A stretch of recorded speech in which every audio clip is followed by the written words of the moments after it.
ษาแล้วเด้อน้องลาคำเพงมาเด้อแก้มแดงคำเพงห่วงห้องวิวาหน้าหนาวมาแล้วอยากมีเจ้าห่วงเมียงไก่ยายออกพรรษาละนะน้องลายังจำได้บ่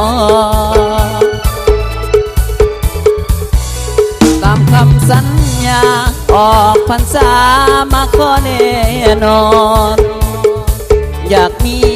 คู่สอนเบบางอ่อนเศร้าหานแก้มคอหน้าหนาวปีนี้อยากมีเจ้ามาห่วงห้องมีอายและน้องประคองหาเอาสองคนแต่งงานกันน้องปีนี้เอาแต่งงานกันน้อ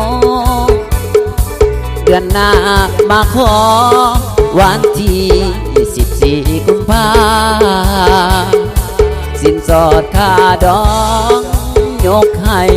ตามคำสัญญาสลองหักที่ผ่านมาอิเล็กโทรนนุกบักนาวานออกพรรษาแล้วเด้อน้องลาคำแพง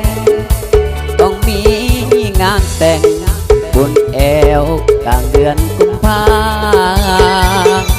วันแห่งความหักเขาที่มีกันมาให้สมความปรารถนาที่หักกันมานานหลายปี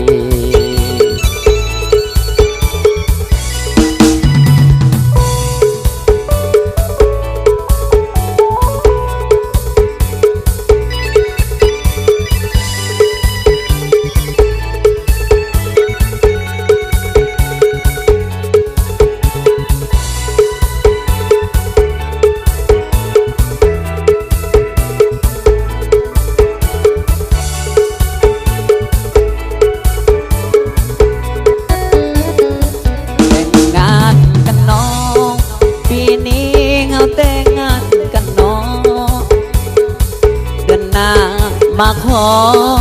วันที่14 กุมภาสินสอดค่าดอกยกให้ตามคำสัญญาสลองหักที่ผ่านมาอิเล็กโทรนนุ่มมักนาวานออกพรรษาแล้วเด้อน้องลาคำแพงต้องมีงานแต่งบุญแอวกลางเดือนกุมภาวันแห่งความหักเขาที่มีกันมาให้สมความปรารถนาที่หักกันมานานหลาย